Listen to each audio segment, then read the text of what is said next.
स्वागत है आपका फ्री जीके के चैनल पे। मेरा नाम है किरण भावर। आज के इस वीडियो में हम जनवरी 2024 के क्वेश्चंस कवर करेंगे 16 जनवरी से 22 जनवरी 2024 तक के। यहाँ पर हम 50 प्रश्न देखेंगे जो काफ़ी ज़्यादा इम्पॉर्टेंट है आपके सभी एग्ज़ाम के लिए, तो वीडियो को ध्यान से आपको पूरा देखना है। और लास्ट में क्वेश्चन पूछा है मैंने आपसे जिसका आंसर आपको कमेंट करना है। तो चलिए शुरू करते हैं फर्स्ट क्वेश्चन से। हाल ही के ऐतिहासिक चुनाव में ताइवान के राष्ट्रपति के रूप में किसे चुना गया है? तो देखिए आंसर बी से हो जाएगा विलियम लाई। विलियम लाई बने हैं ताइवान के नए राष्ट्रपति। अब देखिए थोड़ा सा डिटेल में कवर करते हैं। संप्रभुता समर्थक डेमोक्रेटिक प्रोग्रेसिव पार्टी के विलियम लाई ने 40% वोट हासिल करके अपनी पार्टी के लिए अभूतपूर्व रूप से लगातार तीसरी बार राष्ट्रपति पद हासिल किया है। अगला सवाल, T20 इंटरनेशनल में 150 मैच खेलने वाले पहले पुरुष क्रिकेटर कौन बने हैं? तो इनका नाम है रोहित शर्मा। ठीक है, जो भारतीय टीम के कप्तान हैं। देखिए भारत के कप्तान रोहित शर्मा ने T20 इंटरनेशनल में एक और उपलब्धि हासिल करते हुए 150 T20 इंटरनेशनल मैच खेलने वाले पहले पुरुष क्रिकेटर बने हैं। रोहित ने यह जो उपलब्धि है होलकर क्रिकेट स्टेडियम में अफगानिस्तान के खिलाफ हासिल की। अगला सवाल, अंतर्राष्ट्रीय ऊंट महोत्सव इंटरनेशनल कैमल फेस्टिवल का आयोजन राजस्थान के किस शहर में हुआ? तो देखिए याद रखिएगा आंसर ए सही हो जाएगा, बीकानेर में, है ना। राजस्थान के बीकानेर में आयोजित किया गया है अंतर्राष्ट्रीय ऊंट महोत्सव। देखिए थोड़ा सा और डिटेल में कवर करते हैं। इसकी शुरुआत हेरिटेज वॉक के साथ की गई थी। हेरिटेज वॉक जो है रामपुरा हवेली से शुरू हुई और शहर के मुख्य सड़कों से होकर राव बिकाजी के टेकरी पर समाप्त हुई। अब देखिए राजस्थान में जो डेजर्ट महोत्सव है जैसलमेर में आयोजित होता है। नागौर मेला नागौर में लगता है, पुष्कर मेला पुष्कर में, जैसे मेलों का भी आयोजन किया जाता है जो काफ़ी ज़्यादा इंपॉर्टेंट है। नागौर से सवाल आ चुका है एग्ज़ाम में, पुष्कर मेला से सवाल आ चुका है एग्ज़ाम में। ठीक है, चलिए नेक्स्ट, 1 महीने तक चलने वाले ग्लोबल साइंस फेस्टिवल केरल का उद्घाटन कौन करेगा? कौन करने वाले हैं? तो देखिए केरल के मुख्यमंत्री है पिनराई विजयन, ये उद्घाटन करेंगे 1 महीने तक चलने वाले ग्लोबल साइंस फेस्टिवल केरल का। देखिए उद्घाटन समारोह केरल की राजधानी थोनकल के पास लाइफ साइंसेस पार्क में होगा। महोत्सव का उद्देश्य विज्ञान, प्रौद्योगिकी और कला के चमत्कारों को प्रदर्शित करना है और यह विभिन्न राज्य और अंतर्राष्ट्रीय विज्ञान एजेंसियों का एक सहयोगात्मक प्रयास है। अगला सवाल, प्रसिद्ध शास्त्रीय गायिका प्रभा अत्रे किस घराने से संबंधित थी जिनका हाल ही में निधन हुआ?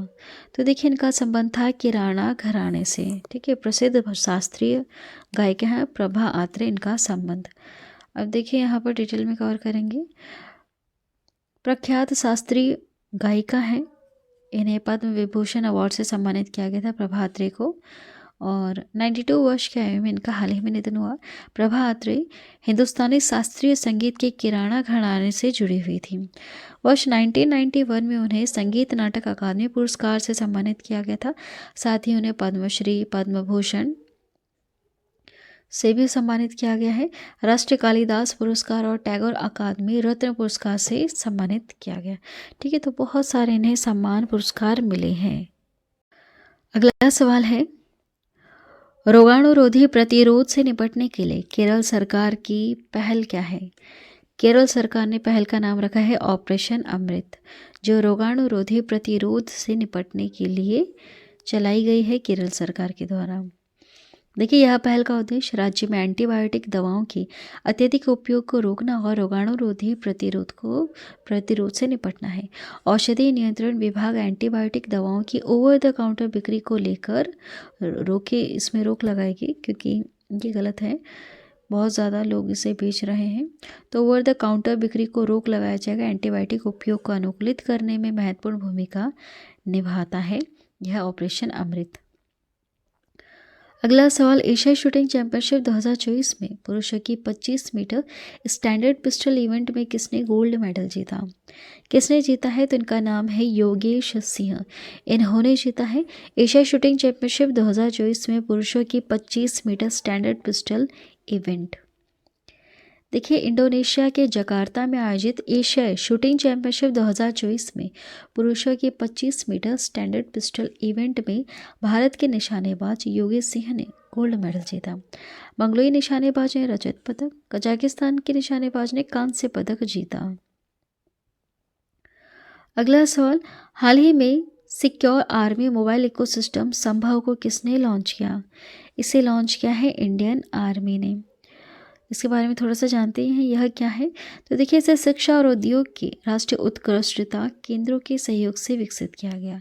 यह स्वदेशी रूप से विकसित secure end to end mobile ecosystem है जिसका विकास 5G टेक्नोलॉजी पर किया गया है। अगला सवाल, भारत संयुक्त राज्य व्यापार नीति फोरम की 14वीं मंत्री स्तरीय बैठक की सह अध्यक्षता किन दो नेताओं ने की? किन दो नेताओं ने? तो पीयूष गोयल और कैथरीन ताई, दोनों नेताओं ने सह अध्यक्षता की है TPF की। देखिए, भारत संयुक्त राज्य व्यापार नीति फोरम TPF की 14वीं मंत्रिमंडल स्तरीय बैठक जो 12 जनवरी 2024 को नई दिल्ली में आयोजित की गई थी, है ना। देखिए, भारत के वाणिज्यिक और उद्योग मंत्री हैं पीयूष गोयल और अमेरिकी व्यापार प्रतिनिधि राजदूत कैथरीन ताई, इन्होंने TPF बैठक की सह अध्यक्षता की। अगला सवाल, भारतीय नौसेना दिवस प्रतिवर्ष हम कब मनाते हैं? बताइए, आंसर क्या है? आंसर सी सही हो। आंसर सी सही है यहाँ पे 15 जनवरी को भारतीय सेना दिवस प्रतिवर्ष मनाया जाता है। क्यों मनाया जाता है? देखिए, भारतीय सेना दिवस हर साल हम 15 जनवरी को पूरे देश में मनाते हैं। यह दिवस देखिए 1949 में भारतीय सेना के पहले भारतीय प्रमुख जनरल KM करियप्पा की नियुक्ति की वर्षगांठ के प्रतीक के रूप में मनाया जाता है। 2024 में भारतीय सेना दिवस की थीम रखी गई है राष्ट्र की सेवा में, in service of the nation. वर्तमान में भारतीय सेना के प्रमुख जनरल हैं मनोज पांडे। ठीक है, ये थे सारे इंपॉर्टेंट पॉइंट जो आपको याद रखना है। अगला सवाल है, किसे सर्वश्रेष्ठ फीफा पुरुष खिलाड़ी के अवार्ड से सम्मानित किया गया? क्या नाम है इनका? इनका नाम है लियोनेल मेसी। इन्हें सम्मानित किया गया है सर्वश्रेष्ठ फीफा पुरुष खिलाड़ी के अवार्ड से। थोड़ा सा हम यहाँ पर कवर करेंगे डिटेल में। अर्जेंटीना के हैं, यह आपको याद रखना होगा। अर्जेंटीना की ओर से खेलते हैं लियोनेल मेसी। अर्जेंटीना के सुपरस्टार है लियोनेल मेसी को एक बार फिर सर्वश्रेष्ठ फीफा पुरुष खिलाड़ी का पुरस्कार मिला। पिछले 4 साल में यह तीसरी बार है जब मेसी को यह अवार्ड मिला है। स्पेन और बार्सिलोना की स्ट्राइकर हैं एटाना बोनमाती, इन्हें सर्वश्रेष्ठ फीफा महिला खिलाड़ी का पुरस्कार मिला। अगला सवाल, वर्ष 2030 तक आकस्मिक मौतों को लेकर सरकार ने क्या लक्ष्य रखा है? तो देखिए, यह लक्ष्य रखा गया है कि आकस्मिक मृत्यु में 50% कम करना, इसे 50% तक कम करने की कोशिश करेंगे। तो इसके लिए क्या करना होगा? तो देखिए, सड़क परिवहन और राजमार्ग मंत्री नितिन गडकरी ने वर्तमान परिदृश्य पर प्रकाश डाला। जहां हर घंटे सड़क दुर्घटनाओं में 53 लोग घायल होते हैं, उसमें से 19 ऐसे लोग हैं जिनकी मौत हो जाती है। सरकार का लक्ष्य उन उपायों को लागू करना है जो वर्ष 2030 तक भारतीय सड़कों पर दुर्घटना से होने वाली मौतों की संख्या में उल्लेखनीय कमी लाने में योगदान देंगे। अगला सवाल, मेघालय खेलों के 5वें संस्करण का उद्घाटन किसने किया? किसने किया? तो देखिए, श्रीमती द्रौपदी मुर्मू, इन्होंने उद्घाटन किया है मेघालय खेलों के 5वें संस्करण का। यहाँ पर थोड़ा सा डिटेल में कवर करते हैं। राष्ट्रपति कौन है? द्रौपदी मुर्मू। द्रौपदी मुर्मू ने तुरा मेघालय में मेघालय खेलों के 5वें संस्करण का उद्घाटन किया। इन खेलों की शुरुआत सन 2001 में की गई थी। इसके चौथे संस्करण का आयोजन साल 2022 में किया गया था। 6 दिन तक आयोजित होने वाले इन खेलों में 3000 एथलीट भाग ले रहे हैं। अगला सवाल, मिस अमेरिका 2024 का ताज किसे पहनाया गया? जिसने यह खिताब जीता है वह पहली सक्रिय ड्यूटी वायुसेना अधिकारी बनी है और इतिहास इन्होंने रचा है। तो देखिए, आंसर यहाँ पर डी से हो जाएगा, मेडिसन मार्स इनका नाम है। ये मिस अमेरिका 2024 चुनी गई हैं। तो ऐसा करतब दिखाने वाली ये ऐसी एकमात्र पहली महिला हैं जो सक्रिय ड्यूटी वायुसेना अधिकारी रही हैं, है ना। तो यह इतिहास रचा है इन्होंने, मेडिसन मार्स ने। चलिए अब हमारा अगला सवाल है, भारतीय नौसेना में नौसेना संचालन महानिदेशक के रूप में किसे नियुक्त किया गया? आंसर सी सही हो जाएगा, vice admiral A N Pramod को। Vice admiral A N Pramod को नौसेना संचालन महानिदेशक के रूप में नियुक्त किया गया। देखिए, vice admiral A N Pramod को नौसेना संचालन महानिदेशक के रूप में नियुक्त किया गया। ए एन प्रमोद 1990 को भारतीय नौसेना में नियुक्त हुए थे। अगला सवाल, हाल ही में भारतीय नौसेना ने अपने किस जहाज को सेवा मुक्त किया? यहाँ पर आंसर बी से हो जाएगा, चीता। चीता नाम रखा गया है जहाज का, जिसको हाल ही में सेवा मुक्त किया गया। इसके साथ और भी ऐसे हैं जिन्हें सेवा मुक्त किया गया है। तो देखिए, हाल ही में भारतीय नौसेना के जहाज चीता, गुलदार और कुंभीर को 4 दशकों की शानदार सेवा के बाद सेवा मुक्त कर दिया गया है। ठीक है, इन तीनों को सेवा मुक्त किया गया है। अगला सवाल, भारत ने लिथियम की खोज और खनन के लिए किस देश के साथ करार किया है? देखिए, आंसर बी से हो जाएगा, अर्जेंटीना। भारत देश ने लिथियम की खोज करने के लिए और खनन के लिए अर्जेंटीना के साथ करार किया। इसके तहत खनिज विदेश इंडिया लिमिटेड 5 लिथियम ब्लॉकों की खोज और खनन का काम करेगा, है ना। इसके तहत खनिज विदेश इंडिया लिमिटेड 5 लिथियम ब्लॉकों की खोज और खनन करेगा। अगला सवाल, समुद्री अभ्यास अयुत्या भारत और किस देश के नौसेना के बीच आयोजित किया जाता है? तो देखिए, याद रखिएगा, आंसर यहाँ पर थाईलैंड होगा। थाईलैंड और भारत दोनों देशों के बीच में नौसेना अभ्यास आयोजित होता है, जिसका नाम है अयुत्या। देखिए, हाल ही में भारतीय नौसेना और रॉयल थाई नेवी के बीच पहला द्विपक्षीय समुद्री अभ्यास अयुत्या का आयोजन किया गया। यह भारत और थाईलैंड के बीच एक द्विपक्षीय अभ्यास है। अगला सवाल, Pranab my father a daughter remembers पुस्तक के लेखक कौन है? इसकी लेखिका है शर्मिष्ठा मुखर्जी। नाम याद रखेगा, शर्मिष्ठा मुखर्जी हैं। Pranab my father a daughter remembers पुस्तक की लेखिका। देखिए, इस पुस्तक में Pranab my father a daughter remembers किताब की लेखिका पूर्व राष्ट्रपति प्रणब मुखर्जी की बेटी हैं, शर्मिष्ठा मुखर्जी। पुस्तक में वह अपने पिता के जीवन की याद दिलाती हैं और प्रख्यात नेता के बारे में एक बेटी का दृष्टिकोण प्रदान करती है। अगला सवाल, किस रिजर्व को भारत के पहले डार्क स्काई पार्क के रूप में नामित किया गया? तो देखिए, आंसर यहाँ पर डी से हो जाएगा, पेंच टाइगर रिजर्व। पेंच टाइगर रिजर्व को भारत के पहले डार्क स्काई पार्क के रूप में नामित किया गया। पेंच टाइगर रिजर्व यह मध्य प्रदेश महाराष्ट्र तक फैला हुआ है। देखिए, गौर करते हैं, पेंच टाइगर रिजर्व को भारत के पहले डार्क स्काई पार्क के रूप में सम्मानित किया गया है, जो इसे तारों को देखने और खगोल विज्ञान के प्रति उत्साही लोगों के लिए एक आदर्श स्थान बनाता है। पेंच टाइगर रिजर्व अपने बाघ संरक्षण प्रयासों के लिए प्रसिद्ध है और 2 राज्य मध्य प्रदेश और महाराष्ट्र तक यह फैला हुआ है। ठीक है, कहाँ कहाँ फैला है, इसकी जो बाउंड्री है वो टच हो जाती है मध्य प्रदेश और महाराष्ट्र में, और यहाँ तक थोड़ा थोड़ा इसका हिस्सा है। ठीक है, अगला सवाल है हमारा, विश्वनाथन आनंद को पीछे छोड़ते हुए भारत के नंबर 1 शतरंज खिलाड़ी कौन बने हैं? तो वो है रमेश बाबू प्रज्ञानंद, है ना। याद रखिएगा, रमेश बाबू प्रज्ञानंद है जो विश्वनाथन आनंद को पीछे छोड़ते हुए भारत के नंबर 1 शतरंज खिलाड़ी बने। देखिए, भारतीय युवा शतरंज खिलाड़ी रमेश बाबू प्रज्ञानंद ने नीदरलैंड में आयोजित टाटा स्टील मास्टर्स में विश्व शतरंज चैंपियन डिंग लीरेन को हराया। इस जीत के साथ प्रज्ञानंद विश्वानंद आनंद के बाद मौजूदा चैंपियन को हराने वाले दूसरे भारतीय बने हैं। अगला सवाल, हाल ही में दुर्लभ सफ़ेद पेंगुइन किस स्थान पर मिले हैं? ये मिले हैं अंटार्कटिका में। सफ़ेद पेंगुइन, सफ़ेद कलर क्यों हो जाता है, जैसे आप यहाँ पर इमेज में देख रहे होंगे, है ना, ये आपने देखा है लगभग हर जगह पे।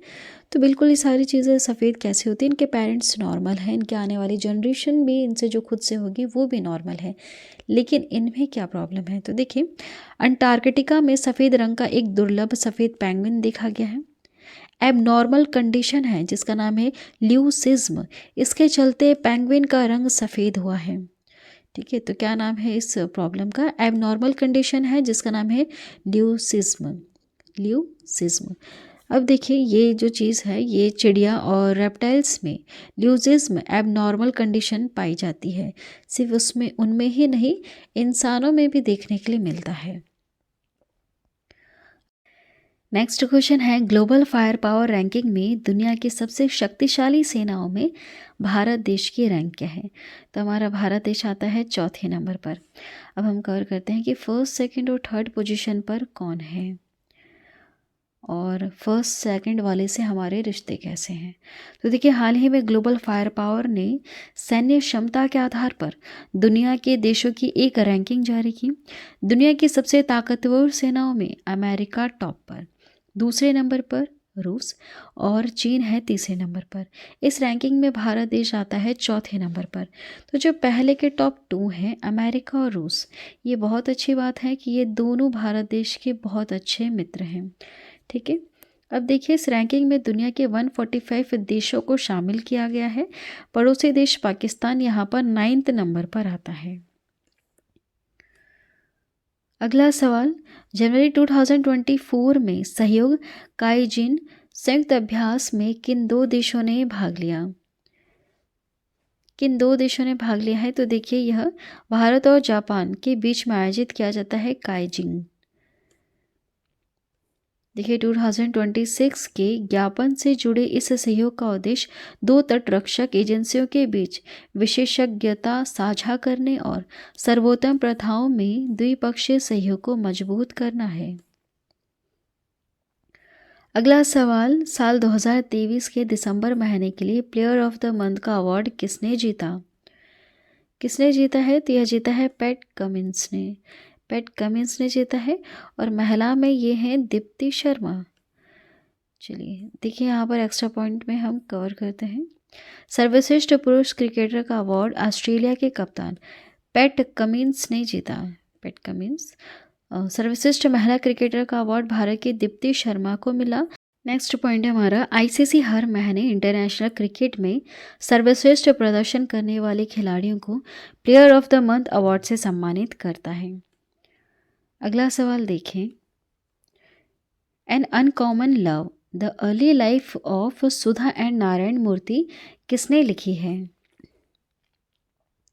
तो देखिए, इस पुस्तक को लिखा है चित्रा बनर्जी देवाकरुणी है ना, ये लेखिका है। The uncommon love the early life of Sudha and Narayana Murthy के ऊपर। देखिए, जो पुस्तक है इसकी क्या विशेषता है। तो यह पुस्तक भारत के सबसे सम्मानित जोड़ों में से एक है। इन्फोसिस के सह संस्थापक सुधा और नारायण मूर्ति के जीवन का एक अतरंग दृश्य प्रस्तुत करती है। ठीक है, ये दोनों कौन है जिस पर पुस्तक लिखी गई है। ये इन्फोसिस के सह संस्थापक हैं सुधा और नारायण मूर्ति। चलिए आगे बढ़ेंगे हम नेक्स्ट क्वेश्चन की तरफ। असम राज्य के सर्वोच्च सम्मान असम वैभव से किसे सम्मानित किया जाएगा। किसे किया जाएगा। रंजन गोगोई को। रंजन गोगोई को सम्मानित किया जाएगा। क्यों सम्मानित किया जाएगा। असम वैभव से, जो असम राज्य का सर्वोच्च सम्मान है।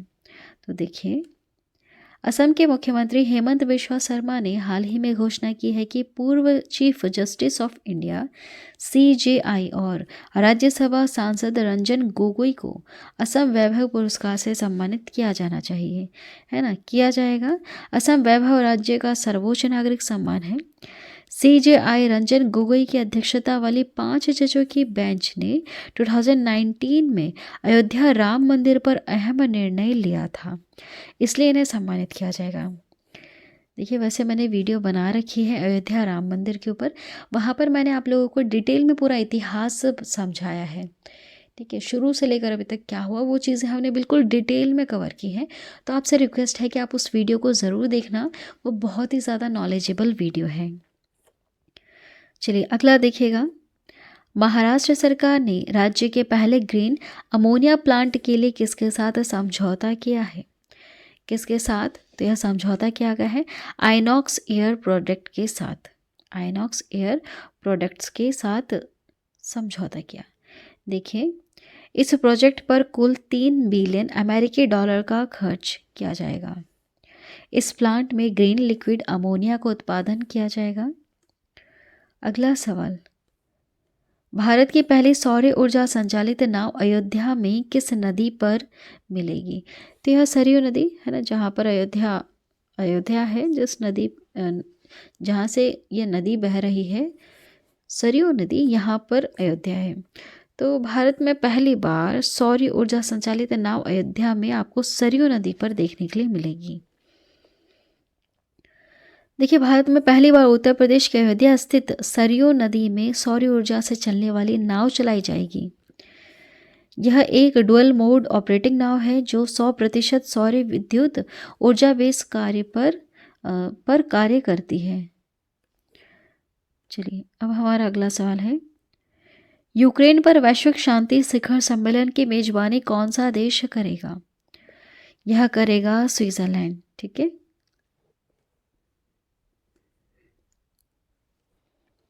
देखिए, यूक्रेन पर एक वैश्विक शांति शिखर सम्मेलन का आयोजन स्विट्जरलैंड में किया जाएगा। यूक्रेन के राष्ट्रपति वोलोदिमीर ज़ेलेंस्की के अनुरोध पर स्विट्जरलैंड इस सम्मेलन की मेजबानी के लिए तैयार हुआ। रूस ने 24 फरवरी 2022 को यूक्रेन में अपनी सेना भेजी थी। तब से दोनों देशों के बीच में अभी तक युद्ध चालू है। ठीक है, जारी ही है, चल ही रहा है। अगला सवाल, किस राज्य सरकार ने मतहारी वंदना योजना 2024 शुरू की? किस राज्य सरकार ने? छत्तीसगढ़ राज्य सरकार ने शुरू की है मतहारी वंदना योजना 2024। ये ठीक वैसी है जैसी मध्य प्रदेश में है लाडली बहना योजना, कुछ उसी तरह से है। देखिए, छत्तीसगढ़ सरकार ने महिलाओं को 1000 मासिक सहायता प्रदान करते हुए मतहारी वंदना योजना की शुरुआत की। आत्मनिर्भरता और कौशल विकास को बढ़ावा देने के लिए 12,000 की कुल वार्षिक सहायता के माध्यम से सशक्त बनाने का लक्ष्य रखा। 23 से 60 वर्ष की आयु की निवासी विवाहित महिलाएं जिनके पारिवारिक आय 2.5 लाख रुपए से कम है, वे आवेदन करने के लिए पात्र हैं। नेक्स्ट देखिएगा, किस आईआईटी ने भविष्य की तकनीक के लिए इमोबिलिटी लैब लॉन्च करने के लिए अल्टेयर के साथ साझेदारी की है? अल्टेयर के साथ साझेदारी की है आईआईटी मद्रास ने। ठीक है, भविष्य की तकनीक के लिए इमोबिलिटी लैब लॉन्च करने के लिए। देखिए, आईआईटी मद्रास और अल्टेयर ने मिलकर इमोबिलिटी सिमुलेशन लैब की स्थापना की है, जो इलेक्ट्रॉनिक मोबिलिटी के क्षेत्र में उन्नत अनुसंधान और प्रशिक्षण के लिए एक अग्रणी पहल है। हमारा अगला सवाल है, विश्व आर्थिक मंच भारत के किस राज्य में स्वास्थ्य देखभाल और जीवन विज्ञान पर आधारित केंद्र स्थापित करेगा? आंसर यहाँ पर डी सही है, तेलंगाना है ना। तेलंगाना राज्य स्वास्थ्य देखभाल और जीवन विज्ञान पर आधारित केंद्र स्थापित करेगा। देखिए, विश्व आर्थिक मंच ने स्वास्थ्य देखभाल और जीवन विज्ञान पर केंद्रित चौथी औद्योगिक क्रांति के लिए अपना एक केंद्र हैदराबाद तेलंगाना में स्थापित यह करने जा रहा है। C4IR तेलंगाना एक स्वायत्त गैर लाभकारी संगठन होगा और भारत में विश्व आर्थिक मंच का एकमात्र संगठन होगा। अगला सवाल, किस राज्य ने नवा पके पागा हॉर्नबिल महोत्सव मनाया? नवा संस्करण था, तो यह मनाया है अरुणाचल प्रदेश में। ठीक है, अरुणाचल प्रदेश में मनाया गया है पके पागा हॉर्नबिल महोत्सव। अब यह क्या है? तो देखिए, यह त्यौहार वन्यजीव संरक्षण पर केंद्रित है, जिसमें हॉर्नबिल पर विशेष जोर दिया जाता है। मुख्यमंत्री पेमा खांडू ने 2019 में PPHF को राज्य उत्सव घोषित किया था। मान्यता देने के लिए 16 to 18 जनवरी 2015 के दौरान पहली बार PPHF का आयोजन किया गया था। देखिए इस वर्ष PPHF की थीम रखी गई है लेट अवर हॉर्नबिल रिमेन्स। लेट अवर हॉर्नबिल रिमेन्स है ना। नेक्स्ट है अयोध्या के राम मंदिर को समर्पित स्मारक डाक टिकटों की एक सीरीज किसने लॉन्च की? देश के पीएम नरेंद्र मोदी, इन्होंने लॉन्च की है अयोध्या के राम मंदिर को समर्पित स्मारक डाक टिकटों की सीरीज।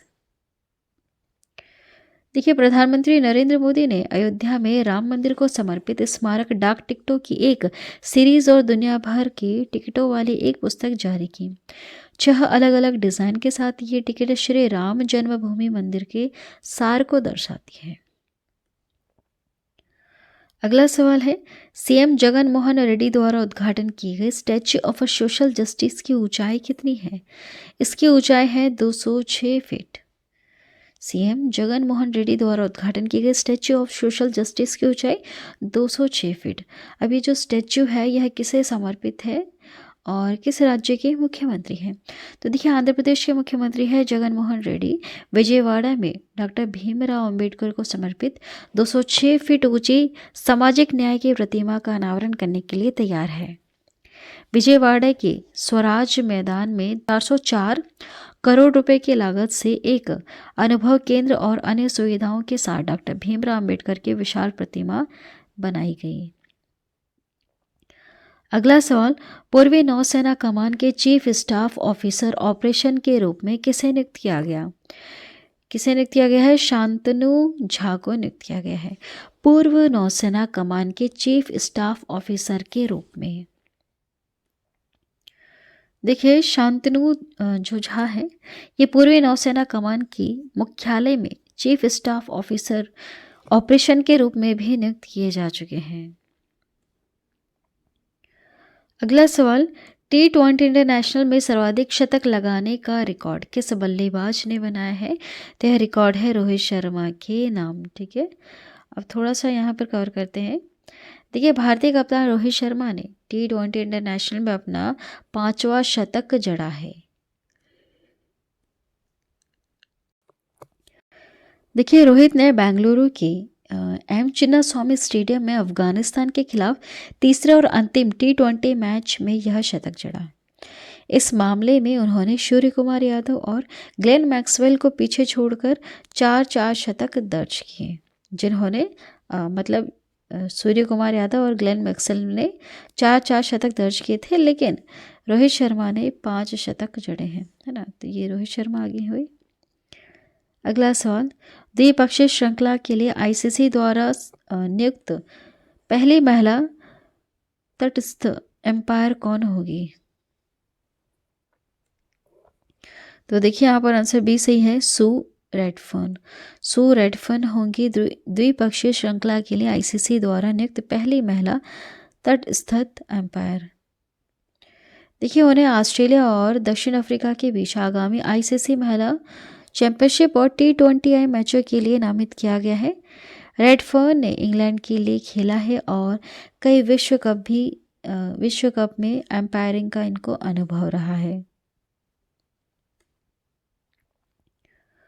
अगला सवाल 3D शहरी स्थानिक डिजिटल ट्विन बनाने वाला पहला भारतीय शहर कौन सा है? तो वह है वाराणसी। वाराणसी कहाँ है? उत्तर प्रदेश में। अगला सवाल है स्टेड फास्ट डिफेंडर 2024 अभ्यास किसके द्वारा शुरू किया गया? इसे शुरू किया गया है नाटो देशों के द्वारा। नाटो जिसका फुल फॉर्म होता है नॉर्थ अटलांटिक ट्रीटी ऑर्गेनाइजेशन। अब देखिए इसके बारे में जानते हैं कि नाटो क्या है। यह 4 अप्रैल 1949 को उत्तरी अटलांटिक संधि द्वारा सोवियत संघ के खिलाफ सामूहिक सुरक्षा प्रदान करने के लिए संयुक्त राज्य अमेरिका, कनाडा और कई पश्चिमी यूरोपीय देशों द्वारा स्थापित एक सैन्य गठबंधन है। देखिए इसमें 31 सदस्य हैं। यह 31 सदस्य देशों का समूह है नाटो।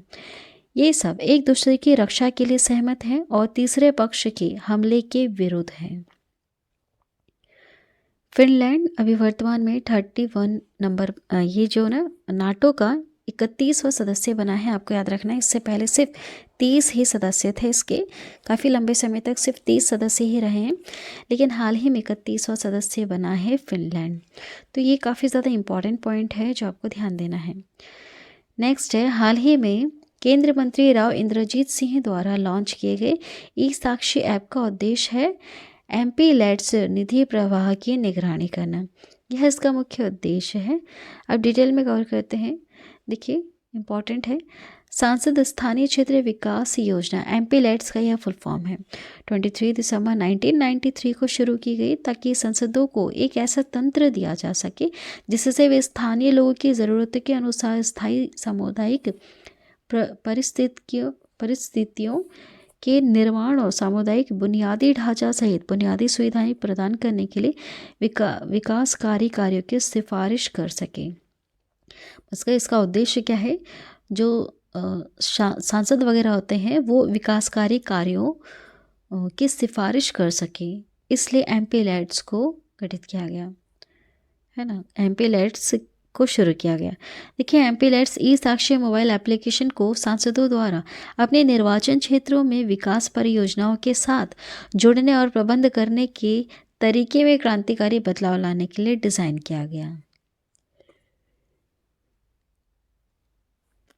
नेक्स्ट है, नवा तमिलनाडु अंतर्राष्ट्रीय गुब्बारा महोत्सव कहाँ पर आयोजित हुआ? तो देखिए यह आयोजित हुआ है पोलाची में। पोलाची कहाँ है? तमिलनाडु में है। अब देखिए important point, Tamil Nadu international balloon festival का 9वां संस्करण शनिवार सुबह कोयम्बटूर जिले के पोलाची के पास अचेपट्टी में हुआ।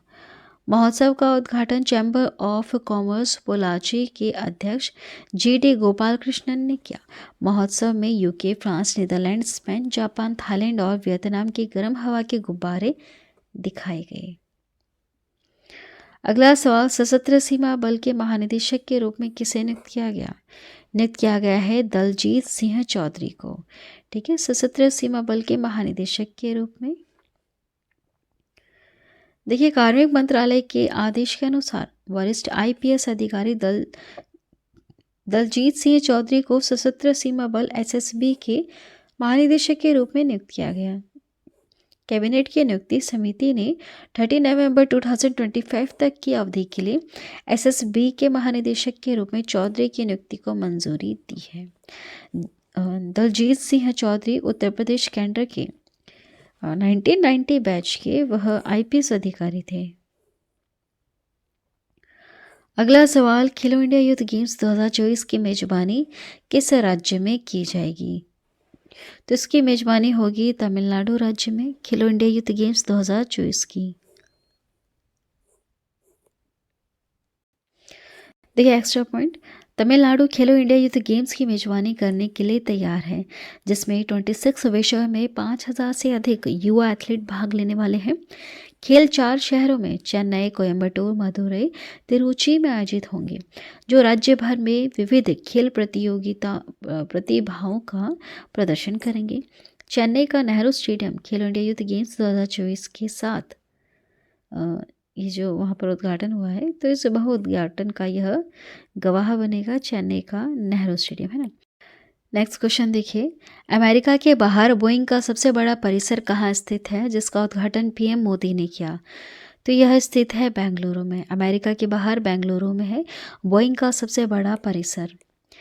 देखिए प्रधानमंत्री नरेंद्र मोदी ने शुक्रवार को बेंगलुरु के पास अमेरिकी विमान विनिर्माता बोइंग के नए वैश्विक इंजीनियरिंग एवं प्रौद्योगिकी केंद्र परिसर का उद्घाटन किया। अत्याधुनिक Boeing India engineering and technology centre परिसर करीब 1600 करोड़ रुपए की लागत से 43 एकड़ जमीन पर बनेगा, है ना। अगला सवाल है, ब्रिटिश पेट्रोलियम किस शहर में अपना तकनीकी केंद्र स्थापित करेगी? तो ये स्थापित करने जा रही है पुणे में। ठीक है, महाराष्ट्र के पुणे में। देखिए ब्रिटिश पेट्रोलियम ने अपनी वैश्विक तकनीकी और इंजीनियरिंग क्षमताओं को बढ़ावा देने के लिए पुणे महाराष्ट्र में British petroleum technical solution India की स्थापना की घोषणा की। BP के स्वामित्व वाले केंद्र दुनिया भर में हाइड्रोजन और नई ऊर्जा व्यवसाय दोनों को उच्च गुणवत्ता वाली सेवाएं प्रदान करेगी। देखिए मौलियामा क्रोमा को बीपीए टेक्निकल सॉल्यूशन इंडिया के प्रमुख के रूप में नियुक्त किया गया है। आपको याद रखना है किसे, मौलियामा क्रोमा को। अगला सवाल, निम्नलिखित में से किस बैंक ने money to India Canada mobile app पेश किया है? तो देखिए इसे पेश किया है ICICI बैंक ने। ठीक है, money to India Canada mobile app को लॉन्च किया। अब क्यों लॉन्च करना पड़ा? तो देखिए किसी भी कनाडाई बैंक से भारत में निर्बाध 24/7 धन हस्तांतरण कर सकते हैं और किसी ICICI बैंक कनाडा खाते की आवश्यकता नहीं है ना। पहले आवश्यकता पड़ती थी, अब आवश्यकता नहीं है, अब ट्रांसफ़र हो जाएगा। नेक्स्ट है, कौन सा मंदिर अयोध्या राम मंदिर को ओनाविलो धनुष उपहार में दे रहा है? तो देखिए यहाँ पर आंसर कौन सा सही होगा? आंसर डी, पद्मनाभ स्वामी मंदिर। पद्मनाभ स्वामी मंदिर है, इस मंदिर ने अयोध्या राम मंदिर को ओनाविलु धनुष उपहार में दिया। देखिए तिरुवनंतपुरम में श्री पद्मनाभ स्वामी मंदिर अयोध्या राम मंदिर को एक औपचारिक धनुष ओनाविलु भेंट करेगा। अगला सवाल, रुपए प्राइम वॉलीबॉल लीग सीजन 3 के लिए ब्रांड एम्बेसडर नियुक्त किया गया है। सभी जानते होंगे, ऋतिक रोशन है इनका नाम, है ना, ऋतिक रोशन। अब लास्ट में एक क्वेश्चन पूछा है मैंने आपसे, जिसका आंसर आपको फटाफट कमेंट करना है। क्वेश्चन है, अयोध्या में श्री राम लला की प्राण प्रतिष्ठा कब है? कब है आपको कमेंट करना है, और साथ में यह भी बताना है कि इसका उद्घाटन कौन करेंगे। और अगर आप अयोध्या राम मंदिर के इतिहास जानते हैं तो आप कमेंट करके बता सकते हैं, है ना। आपसे रिक्वेस्ट है, आप उस वीडियो को ज़रूर देखिएगा।